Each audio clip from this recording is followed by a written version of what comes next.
It is good this morning to be surrounded by some images of our departed loved ones today, and all of those departed loved ones that you hold in your hearts as well. It's good to see their faces, feel their love, hear their names. Many faiths and cultures believe that creating an altar of sorts like the one we've built here today helps us to feel closer to them. And in that closeness, we are reminded of the impact that they have made on our lives that is still felt today, no matter if they passed away last week or 100 years ago. Remembering their legacy is how we tend to our grief, balancing it by making meaning of their lives and letting that meaning fill us with a sense of gratitude for all we gained by their presence. This grief work done by both the dying and the bereaved is so important to me. I spent the majority of my time in divinity school studying thanatology, the study of death, dying, and bereavement. As a part of my former role at the hospital, which I've spoken of before, I was often asked to teach classes to new nurses and social workers on spiritual care and life review for the ill, the terminal, and the dying. During one of these classes, I told a story about a journalist who, upon receiving a terminal diagnosis, immediately walked into my office to, as he said, share his story. I sat and I listened, not speaking more than a few words during our hour together, as he calmly and with focused effort shared what was to him the most impactful moments of his entire life. You see, he had covered the revolution in a foreign country when he was a journalist, watching as his beloved colleagues and some of his closest friends were murdered by that country's corrupt government during the uprisings. He wept as he told me the details of their friendship, the courage that he saw, and the impact this had on his life and his work. He ended our visit by saying, "Thank you for listening.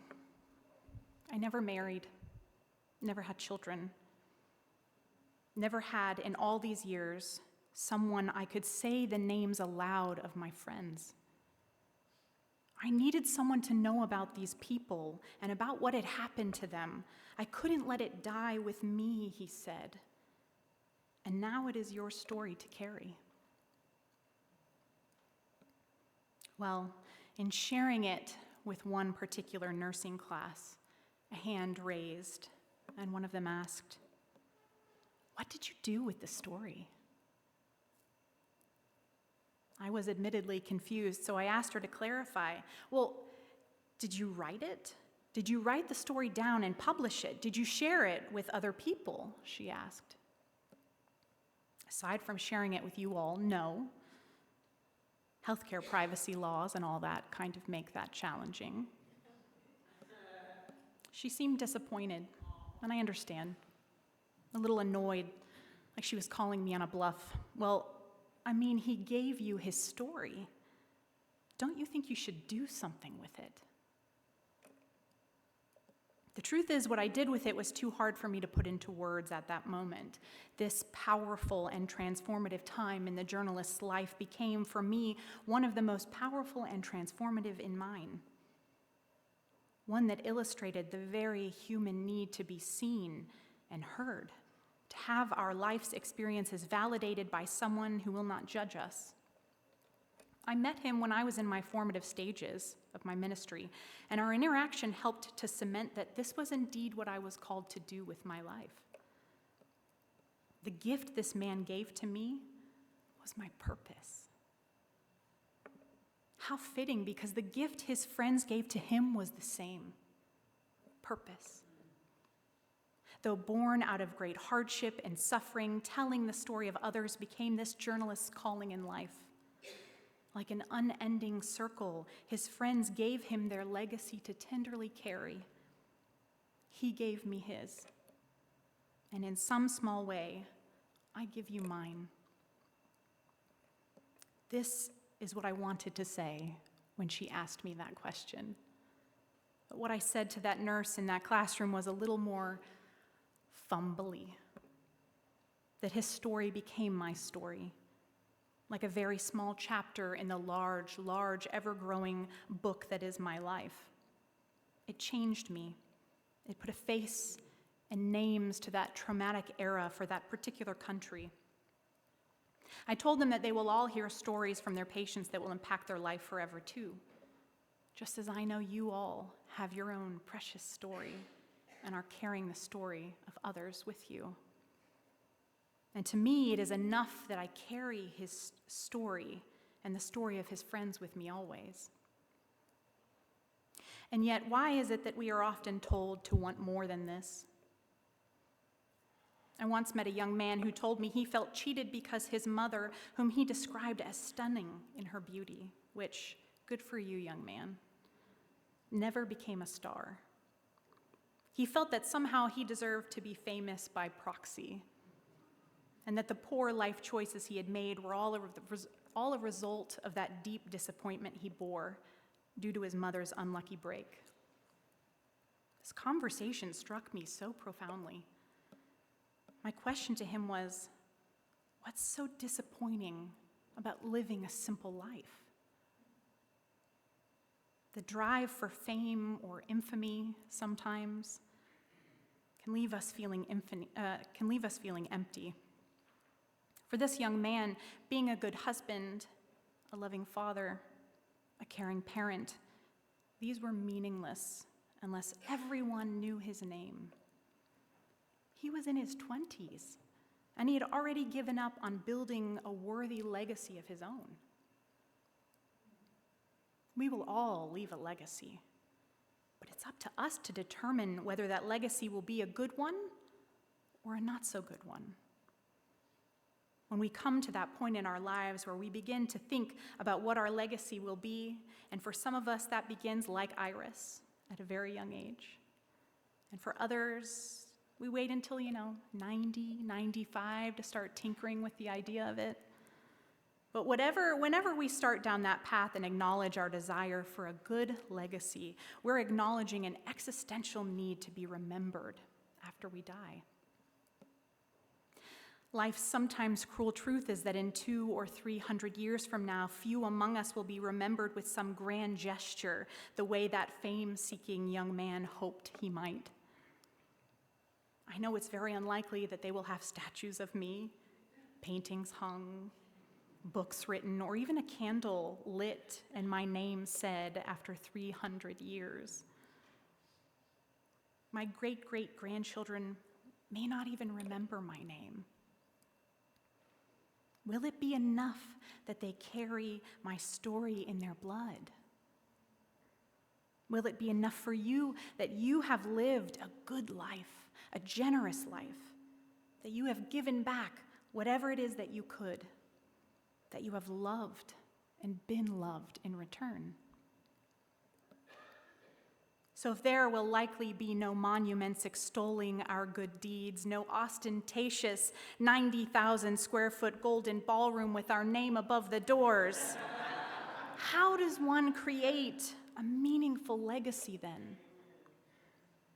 Perhaps the most immediate example from our faith is Ralph Waldo Emerson. But he has loads of things dedicated to him. You're right, touche, but hang in there with me. From a 2003 UU World article on the subject, we read that over 200 years after his birth on May 25th, 1803, Emerson is recognized as the architect of American intellectual culture. School syllabi swell with his works, and most Americans assume some familiarity with his thought. Aphorisms such as, "Hitch your wagon to a star," "A foolish consistency is the hobgoblin of little minds," or "Trust thyself," pervade the American mind, and although some people may not know that Emerson coined them, one might think that these impressive credentials are what has created his lasting legacy, but I offer a different perspective. His is an example of a fine legacy because of the reputation he held for how he made people feel. A famous story goes that a scrub woman who went to his Lyceum lectures said that she didn't really understand him, but, quote, "I like to go and see him stand up there and look as though he thought everyone else is as good as he is." And the way he spoke about the loss of his son, the great grief he felt, and eventually, his return, an ability to accept it and move towards hope and joy. It gave so many permission to name their own grief or to move forward with their lives after loss, to feel a little less alone in the world as they did so. These are but two examples of how, as the UU World article states, more people still admire Emerson because of his moral character, his reputation for brilliance, and his nobility in the face of loss than understand what he actually believed and wrote. He seemed to have taken advice from modern business philosopher Jim Rohn, whose 9 principles of legacy building is another source of inspiration for us to consider today. I'm just going to share a few. He says, life is best lived in service to others. He says, this doesn't mean we don't strive for the best for ourselves. It means that in all things we serve other people, including our family and our friends, even people we haven't even met, like all of you who are bringing peanut butter today. I think about this congregation when I read this, from the welcoming team to the social justice team, the endowment trust, through to the operations team. Your service to us is part of your lasting legacy here. Rohn goes on to the second principle: consider others' interests as important as yours. Our individual interests are important, but so are the interests of the 8.14 billion people we share this earth with, or the 300 others we share this congregation with. Your wants and needs are just as important as theirs. Their wants and needs are just as important as yours. 3, love your neighbor even if you don't like them. Jim goes on to explain that it's interesting that Jesus told us to love others, but he never tells us to like them. Liking people has to do with emotions. Loving people has to do with actions. Loving people, what you will find is that when you love them and do good by them, more often than not, you start to like them. He goes on, maintain integrity at all costs. There are very few things that you take to the grave with you. The number one thing is your reputation and good name. When people remember you, you want them to think, she was the most honest person I knew. What integrity? There are always going to be temptations to cut corners, he says, and break your integrity. Do not do it. Do what is right all of the time, no matter what the cost. 6, you reap what you sow. Definitely a cliche, but a cliche for a reason. It's one of the truest laws of the universe. Decide what you want out of life and then begin to sow it. Sometimes we forget that this takes patience and persistence. And our last 7, it's never too late or too early to pursue a legacy, no matter your age. You will have a legacy whether you build one intentionally or not, just by your mere existence. And if you're wondering where you can begin to craft yours, just ask yourself, what kind of a person do I want to be? What kind of a world do I want to live in, and how do I want to improve it for future generations? So what kind of a person do you want to be? What kind of a world do you want to live in? What will your legacy be? What have you touched in your life that will remain after you die? Will it be your career, your friendships, your art, your kindness? How will your children, your grandchildren, your nieces, your nephews, your neighbors, and friends be changed for the better because of you? Like the journalists, like the departed loved ones that you call to memory today, Your stories, your impact on others, your legacy is sacred. A legacy is both inherited and created during your lifetime. You carry the legacy of your loved ones in your blood, who carried the legacy of their loved ones in theirs, and so on and so forth down the line. I carry your heart. I carry it in my heart, as E. Cummings wrote. Some of the legacies we inherit become not our burden to pass on, but to end. Legacies like racism and abuse and trauma. We may spend our entire lives unlearning so as to keep from passing them down to our beloveds. But a legacy of love, of working towards something greater than ourselves, a legacy of meaning, a legacy of transformative generosity. Well, may these sorts of legacies live on far, far past our lifetimes. May it be so. Amen, and blessed be.